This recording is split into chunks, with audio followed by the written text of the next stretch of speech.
What's up, guys? MKBHD here. All right, so as far as tech people becoming billionaires and then turning into philanthropists for the greater good, Bill Gates, pretty much the gold standard as far as that goes. He's on pace to give away something like 99.96% of his wealth to charities and foundations. So for those wondering what he's doing with those billions and billions of dollars, every year he and Melinda drop this annual letter where they explain sort of their view of the world at that time and what they're doing about it. So I'll leave the link to this year's new 2019 annual letter below, but I got to actually go up and chat with him in Seattle about this year, how he's looking at it, and this is that chat. All right, Mr. Gates, thank you for sitting down with me for a couple minutes. I'll try to learn as much from you as possible in our time. Super. I think a lot of my audience will know you from your work at Microsoft, a lot of tech heads watching these videos, but you've also forged this entire, I could call it a second career as a philanthropist that I think is equally as interesting and impressive. So I'll try to tie those things together. First of all, the annual letter. Can you summarize the Bill and Melinda Gates Foundation annual letter in like a sentence or two? Well, Melinda and I get a chance to go all over the world, particularly in Africa, where a lot of our health work is. We go into a lot of classrooms where our education work is. And so every year we try to think, okay, what would other people be interested in terms of new innovations, things that are going well, going poorly. This year we framed it as surprises. Right. So I was studying the population growth in different countries and the age pyramid in different countries. And so, I'm finally seeing some good technology used in the classroom to try and let the teacher focus in on really talking to the students and not just grading the homework. So that was another one. And it is actually quite a diverse set of things that we made our surprise list. So one of the things I read that I found really interesting in it was you sort of broke down the biggest contributors to greenhouse emissions. So manufacturing, agriculture, transportation. The transportation one hit me because I'm really into electric cars. That's one of the specific areas of tech focus on the channel. So I'm curious, what's your take on electric cars? Have you gone electric? How do you feel about them? Well, Tesla's an amazing product that is catching on, but it's still a pretty small percentage of the market. It's Right. a premium price vehicle, and they lost their $7,500 tax credit, so it's making it tougher. Now, a ton of the other manufacturers are going to come in, partly because of the California zero emission, and partly because people see these trends. There'll be a lot of really great electric cars to choose from. Now, will it get down to the volume price categories? And then, for transportation, it's not just automobiles. We've got trucks, we've got, trains, boats, planes. And so, solving the entire transport sector isn't going to be easy. Transport is hard, industrial is hard. It's a wide range of innovations we're going to need. And also, I read that, especially in the US, truck driver is an extremely popular job. In fact, in more than half the US, truck driving is like the most popular profession in that state. So it sounds like electric might not be the only solution to transportation.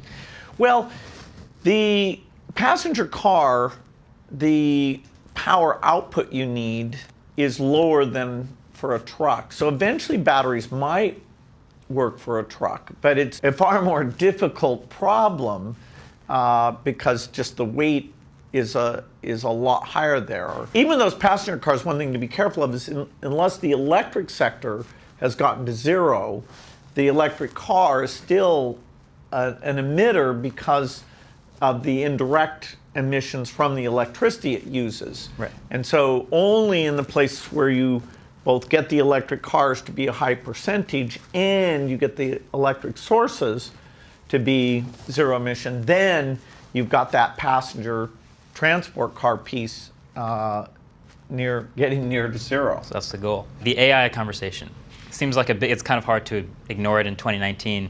And I've had conversations with other people who are more negative about it, more pessimistic about just AI and the possible downside. I'm curious if you're more optimistic about the upside of AI or uses for it or ways to possibly make an impact in what you're trying to do. Well, the AI is allowing us to make advances in fields that are really important. Like understanding the biology of the human body. It's super complicated. And so if you look at all the data you gather, because the sensors are getting better, trying to understand, okay, how do we help people with obesity? How do we take cancer? Where is the point you want to interfere? Even the one that's really difficult is the brain is so complicated that we don't have drugs for Alzheimer's and Parkinson's. And so if we want to, not just people live longer, but them to live really quality years and not have the medical costs be expanding, that's an area AI, people feel like, yeah, I'm not against that. So see, it definitely has a lot of upside as far as helping to research certain things, helping to find patterns that a human necessarily wouldn't have picked up, things like that. So in medical fields, it's useful. So I agree with you on that. I'm really happy about that. If you could give a couple short bits of good news, some good progress you've observed that some people might not know about to sort of counteract the bad news everyone seems to hear about, what would you say? Yeah, we used to have 10% of all children born would die before they reached 5 years old. That number is now 5%. And with the right innovations, we can get it by 2030 to 2.5%. So we've gone from 12 million we're dying to now 6 million.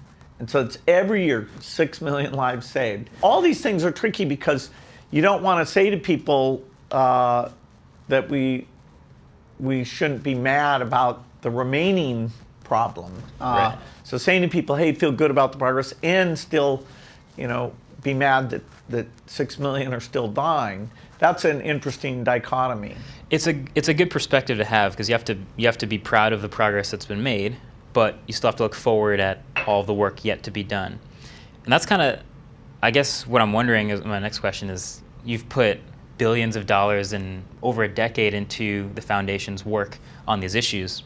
Does it make you optimistic about the future that so much progress has been done, or do you look at the challenges ahead and that's like an overwhelming sort of massive amount of work? In a broad way, the work has gone so well on global health, better than we expected. Okay. And the innovation in science that will give us new tools like an HIV vaccine, a malaria vaccine. So in my lifetime, I hope the whole issue of these diseases that are tough in poor countries, mostly infectious diseases, we can essentially solve those problems. We're close on polio eradication. When I look at politics, I have to admit that there's some trends in terms of what trust people have or how they're polarized. I do worry about that. That's not a deep area. I don't bring, unlike the biology where I get to study it and see it. I'm on the same footing as everybody and seeing these political trends. But yes, there are things that I do worry about. But overall, the human condition, our ability to feed, prevent disease, help people live an enjoyable life, we are making great progress on those things. So as long as we stay committed to them, it makes me love the work and remain optimistic. All right. Well, I hope, obviously, your work goes as far towards those successes as possible. And I guess my last question would be, knowing that you're doing all this work, but someone in my position, I'm not a philanthropist, I don't necessarily have the means, how does someone like me or someone watching this help in the best way they can? Well, I wish more people could actually get to these countries, join the Peace Corps, spend time, even just spending a few weeks there and see how great the needs are and see the progress. A lot of volunteer work in the United States builds that sense of, okay, we care about other humans, even beyond our own family group, even people who had very different experiences. So, at a young age, a little bit of giving money away, to form that habit and picking which things you really want to give to, including lots of things here in the US, and getting involved with volunteer time. Those are the people who I think will help kind of bring the world together and avoid just this divisiveness that is my greatest concern. I couldn't end a Bill Gates interview without asking, can you still jump over a chair? That's a good question.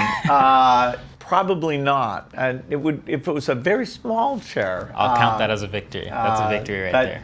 No, I used to be able to even jump over a garbage can, but I'm afraid.